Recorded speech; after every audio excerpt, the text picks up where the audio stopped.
एक मित्र पूछते हैं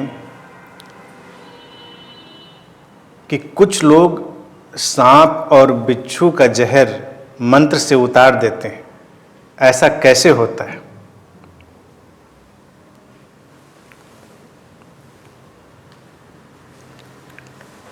इसको जानने के लिए पहले तुम सांप और बिच्छू से कटवाओ और फिर मंत्र का प्रयोग करने वालों के पास जाओ, तो तुमको फर्स्ट हैंड एक्सपीरियंस होगा कि कैसे होता है और कैसे नहीं होता है।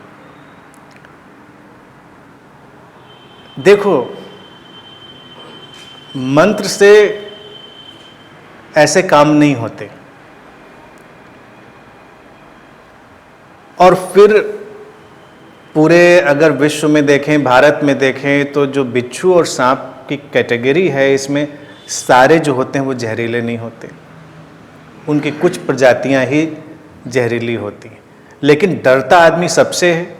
सांप के बारे में तो अब मोटा मोटा लोग जानते हैं कि कुछ जहरीले नहीं होते हैं, लेकिन अभी उसकी पहचान तो सबको नहीं है कि कौन वाला जहरीला है, कौन वाला जहरीला नहीं है। बिच्छू के बारे में तो ये पहचान मैं समझता हूँ ज़्यादातर लोगों को नहीं है कि कौन जहरीले हैं, नहीं है। वो मानते हैं कि बिच्छू जहरीला ही होता है, लेकिन तमाम बिच्छू जहरीले नहीं होते।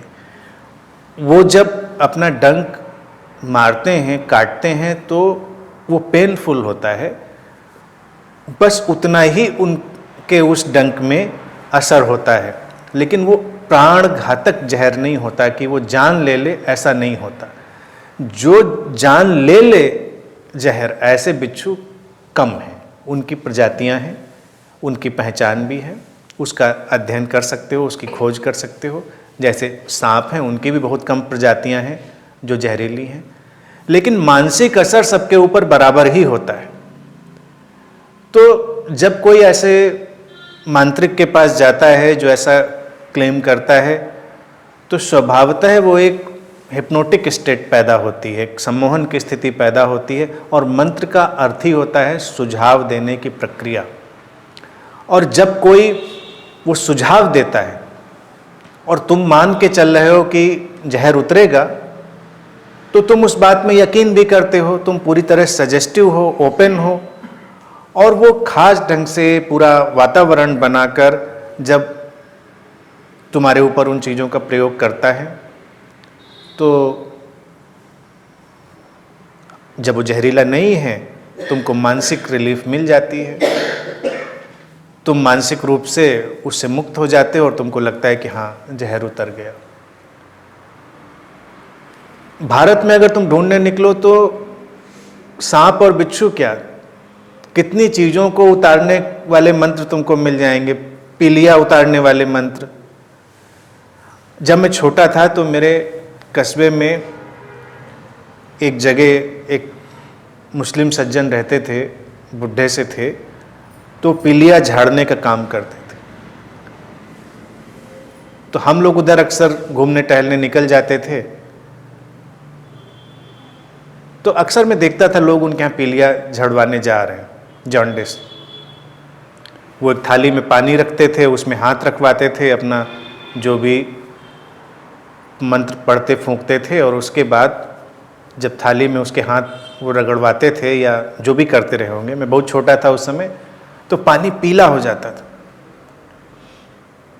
तो जो पेशेंट जाता था वो शायद उसको आत्मसंतुष्टि मिलती रही होगी कि मैं पीलिया झड़वा आया। बगल के बरामदे में उनकी पत्नी बैठी रहती थी। मैं बिल्कुल छोटा था, लेकिन मुझे पूरी तरह से विविड मेमोरी है। उनकी आपस में पटती नहीं रही होगी, तो वहीं वो बड़बड़ किया करती थी कि बुढ़ा सबको बेवकूफ़ बना रहा है, कुछ नहीं करता है, हाथ में हल्दी छुपाए हुए है और सब पानी पीला कर देता है।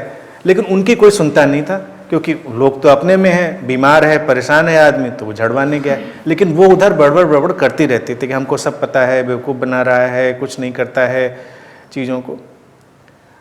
अब अगर इसको हम वैज्ञानिक रूप से भी देखें तो जॉन्डिस में हमारी स्किन पे येलोनेस आती है, हमारी आँखों में पीलापन आएगा, नाखूनों में भी आएगा, लेकिन वो ऐसा रंग नहीं है जो किसी पानी में डिजॉल्व हो जाएगा। वो सॉल्यूबल कलर नहीं है कि वो तुम हाथ पानी में डालोगे तो वो पानी में घुल जाएगा।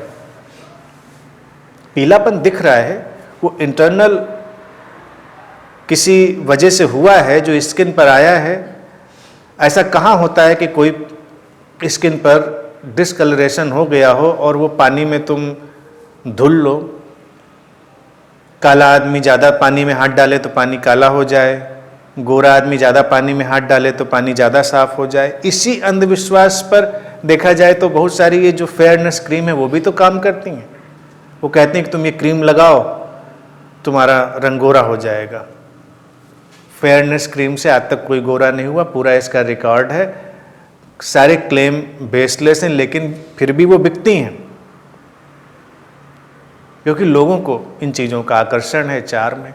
जहाँ पर लोगों के पास सुविधाएं नहीं हैं इलाज कराने की या इन सब चीज़ों की, तो ये सब चीज़ें मैं समझता हूँ प्रचलित रही होंगी, लेकिन इनका जो काम करने का ढंग है वो काम करने का ढंग बेसिकली सजेस्टिव है। हमारा मन बहुत सजेस्टिव होता है और उस सजेस्टिव स्टेट में वो उन चीज़ों को ग्रहण कर लेता है। और अगर इन मंत्रों के ऊपर तुम कभी रिसर्च करो, मैंने एक बार इसमें जिज्ञासा हुई मेरी तो काफ़ी इस पर रिसर्च करी, तो तुमको एक ही मंत्र नहीं मिलेगा। तुम इसकी किताबें भी ढूंढो अगर, या लोगों से मिलना शुरू करो, तुमको तमाम तरह के मंत्र मिलेंगे, लोकल मंत्र और इजिप्शियन मंत्र और बाहर के, यहाँ के, और कुछ बड़े ही अजीबोगरीब मंत्र जिनमें कहानी जैसी होगी, स्टोरी जैसी होगी, लेकिन सब काम करते हैं। सारे मंत्र काम करते हैं क्योंकि व्यक्ति उस समय रिसीव कर रहा है, और जब उसको दर्द है और डर है तो वो बहुत ज़्यादा सजेस्टिव स्टेज में होता है, बहुत हिप्नोटिक स्टेज में होता है। कई सारी ऐसी कंडीशन है जब हमारे सजेशन बहुत तेज काम करते हैं। अगर व्यक्ति किसी पीड़ा में है, किसी परेशानी में है और तुम उससे कोई बात बोल रहे हो तो वो सजेस्टिव हो जाती है। मैं भी इस चीज़ का उपयोग करता हूँ, सजेस्टिव साइंस का मैं भी उपयोग करता हूँ, हर गुरु करता है, लेकिन उसके अपने ढंग हैं करने के। कुछ लोग उसको मूर्खतापूर्ण ढंग से करते हैं, लोगों को मूर्ख बनाने के लिए, और कुछ लोगों को अपलिफ्ट करने के लिए। जैसे अगर तुम किसी परेशानी में हो और उस समय ही तुमसे सही बात कही जाए तो बहुत संभावना है कि तुम उसको रिसीव कर लो। लेकिन लोग चाहते हैं कि जब वो परेशानी में हो तो उनको सही बात ना बोली जाए और उनको कंसोलेशन दी जाए, सांत्वना दी जाए। तो कभी कभी जब मैं भी वो बात बोलता हूँ तो कई बार लोगों को परेशानी होती है कि यही वक्त है सही बात कहने का, वही वक्त है सही बात कहने का। उसी समय उसके अंदर वो चली जाएगी, जाने की पॉसिबिलिटी है। मान लीजिए मृत्यु हुई है कहीं और उसका सदमा है, उसका शौक है, तो उस समय लोग सारी फैंटेसी वाली बातें बोलने की कोशिश करते हैं और इसीलिए वो जनरेशन टू जनरेशन वो सारी फैंटेसी चलती चली जाती है। लेकिन उसी समय अगर कोई सही बात बोले कि मृत्यु का और जीवन का क्या मतलब है, उसका क्या रहस्य है, क्या मरता है क्या नहीं मरता, तो वो बहुत पॉसिबिलिटी है रिसीव हो जाए। भगवान बुद्ध ने भी इस पर बहुत काम किया, वो भी इस विधा के, इस विज्ञान के बहुत एक्सपर्ट थे। कोई भी चीज़ जब थोड़ी एक्सटेंड कर दी जाती है और तुम्हें तकलीफ में डाल दे तो उस समय तुम बहुत सजेस्टिव होते हो। इसीलिए एक चीज़ और तुम देखो, जब लोग अक्सर गांव में सुनने में आता होगा कि लोग यूरिनेशन के लिए गए, पॉटी के लिए गए कहीं, तो गांव में तो अक्सर बाहर खेत खलिहान कोई पेड़ ऐसी जगह लोग तलाशते थे, उसी समय उनको भूत ने पकड़ लिया, उसी समय वो पोजेस्ड हो गए। अब ये जो हमारी नेचुरल हैपनिंग है हमारी बॉडी की, जो भी वो बाहर फेंक रही है, यानी सेक्सुअल एक्टिविटी भी उसमें शामिल है, उस समय आप पूरी तरह सजेस्टिव हैं। उस समय बॉडी एक टेंशन में है, शरीर में एक तनाव है। भोजन करते समय भी शरीर में एक तनाव है। कुछ तनाव हमको विजिबली दिखते हैं, जैसे ये जो शारीरिक गतिविधियां हैं या सेक्सुअल एक्टिविटीज़ हैं उनका तनाव दिखता है। भोजन का भी अपना तनाव, तुमको भूख लगी है, पूरे शरीर में डिमांड है, तुम्हारी एक एक सेल इस समय भूख से बेचैन है और तुम्हारा शरीर पूरी तरह से खाने के लिए तैयारी में है। और बॉडी माइंड रिलेटेड है, साइकोसोमेटिक हम जानते हैं सारा मसला। तो उस समय भोजन के वक्त भी अगर कुछ बातें बोल दी जाएं तो असर कर जाती हैं। तो पोजीशन जो है वो अक्सर तुम देखोगे ऐसे ही आते हैं। तभी लोग कहेंगे तुमको किसी ने कुछ खिला दिया, तुम वहाँ गए थे पेड़ के नीचे, तुमने यूरिन करी थी तो भूत ने पकड़ लिया। अब अगर किसी के मन में ऐसे भय हैं या ऐसे विचार हैं या ऐसे सजेशंस हैं तो वो उनसे ग्रस्त हो जाएगा, और जो सजेशन से ग्रस्त होगा वो सजेशन से उतारा जा सकता है, हटाया जा सकता है। सांप और बिच्छू की अगर बातें देखो तो तुम उसमें अपने माइंड पावर को देख सकते हो, कितनी अजीब है। कई ऐसे किस्से सुने होंगे कि व्यक्ति को काट लिया सांप ने, उसको उस समय नहीं पता चला कि सांप ने काटा है, यानी कि उसके कुछ ऐसे काटने के निशान बने जो सांप जैसे लग सकते हैं,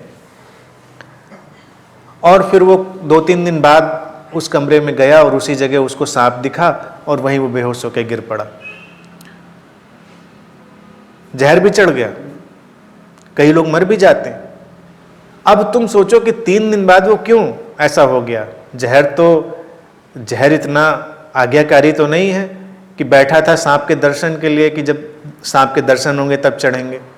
जहर तो जहर है। अभी आप जहर हो या शराबी हो, तुम अभी पियो तो अभी नशा चढ़ेगा, ये थोड़े कि 3 दिन बाद चढ़ेगा। जहर अभी तुम्हारे शरीर में जाएगा तो अभी असर करेगा। तो जब 3 दिन बाद सांप देखने से उस व्यक्ति को असर आ गया तो ये क्या था? ये केवल उसका मानसिक खेल था। और हम अपने मानसिक पूरे जो व्यवस्था के ढंग हैं उनसे सब कुछ पैदा कर सकते हैं। उसकी दूसरी साइड भी है, तमाम तरह की हीलिंग भी इसीलिए घट जाती हैं। अगर हम मानसिक रूप से स्वस्थ होने की ठान लेते हैं तो हमारा शरीर वैसे काम करने लगता है, और कभी कभी हम बीमार होने की ठान लेते हैं तो हमारा शरीर वैसे काम करने लगता है। लेकिन कुछ कंडीशंस ऐसी जहाँ पर वो बिल्कुल रियल है, जैसे जहरीले सांप ने ही काटा है, जहरीले बिच्छू ने ही काटा है, कोई बीमारी सचमुच में ही वैसी आ गई है, तब वो सब असर नहीं करेंगे। मैंने ये भी किसी पुस्तक में ही किस्सा पढ़ा था कि एक व्यक्ति थे, वो सांप का जहर उतारने का ही काम करते थे, और उनके ही बच्चे को सांप ने काटा और वो मर गया। उसको वो नहीं झाड़ पाए क्योंकि वो असली सांप था, जहर वाला सांप था। जो वो उतारते थे वो ऐसे ही थे। तो हमको बहुत स्पष्ट रूप से इन चीज़ों को देखना चाहिए, और जो व्यक्ति स्पिरिचुअल सीकिंग में है उसको हमेशा ये बात समझ लेनी चाहिए कि हमारे जो मन की क्षमताएं हैं वो बड़ी अनंत हैं, हमारे विचार की क्षमताएं बड़ी अनंत हैं। तो उनका सार्थक सकारात्मक उपयोग करें और जो ठीक है उसका उपयोग करें। अब मान लो इसको हम बहुत मॉडर्न कर दें मंत्र की प्रक्रिया को, तो वो सजेशन है, सेल्फ हिप्नोसिस है। तुम खुद ही अपने को सजेशन दे सकते हो, यानी कि तुम कन्विंस हो सकते हो कि वो असर नहीं हो रहा है, तुम उससे मुक्त हो रहे हो, तो तुम हो जाओगे। लेकिन जब कोई घटना हो तो तुम उसका जो भी मेडिकल ट्रीटमेंट है वो भी ले लो, वो तुम्हारे लिए सहयोगी होगा, और तुम्हारे विचारों की जो क्षमता होगी उनका असर होगा वो हो जाएगा। तो सारी चीज़ों का कॉम्बिनेशन बहुत असर करेगा। इसीलिए दवाइयाँ भी अपना असर करती हैं, और चिकित्सक भी कई बार समझ नहीं पाते कि कुछ दवाइयाँ असर क्यों कर जाती और वही दवा दूसरे पे असर नहीं कर पाती, क्योंकि एक व्यक्ति बहुत रिसेप्टिव है और एक व्यक्ति उतना रिसेप्टिव नहीं है।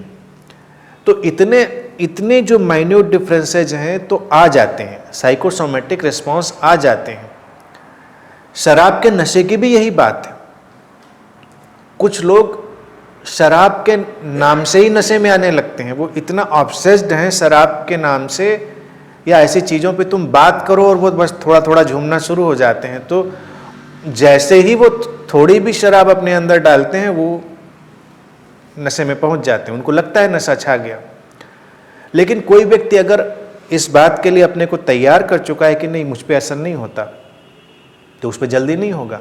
कई लोगों को मैं खुद जानता रहा हूँ जो अच्छी खासी शराब पी लेंगे जितने में लोग गिर जाएंगे और वो सामान्य, उन पर कोई असर नहीं हो रहा क्योंकि वो कन्विंस्ड है। लेकिन अल्कोहल का असर हो रहा है शरीर पर, फिर भी वो वेरी कर सकता है। तो ये जो साइकोसोमेटिक रिस्पॉन्सेज हैं कि भले ही चीज़ असर करे लेकिन वो थोड़ी थोड़ी वेरी कर सकती है। तो इस तरह से अगर देखा जाए, अगर सांप और बिच्छू की बात तुमने पूछी, उस संदर्भ में भी कहा जाए अगर किसी को काट भी लिया है और वो पैनिक में नहीं है, शांत है और पूरी तरह से उसको हैंडल कर रहा है ठीक से, तो कभी कभी जहरीली जो प्रजाति है उसने भी उसको काटा है, तब भी उसको काफ़ी देर प्रोलॉन्ग कर सकता है क्योंकि वो पैनिक में नहीं है और वो ठीक ठीक ट्रीटमेंट भी ले सकता है। हार्ट अटैक के बारे में भी आजकल डॉक्टर्स का यही कहना है, वो कहते हैं कि 60 से 70% लोग पैनिक की वजह से ज़्यादा समस्या बढ़ा लेते। अगर वो इत्मीनान रखें, जो भी उपाय हैं शुरुआती उनको अप्लाई करें और ठीक चिकित्सा तक पहुँचें, तो बहुत सारे लोगों की जान बच सकती है। लेकिन वो तुरंत पैनिक में चले जाते हैं, वो ज़्यादा नुकसान करता है।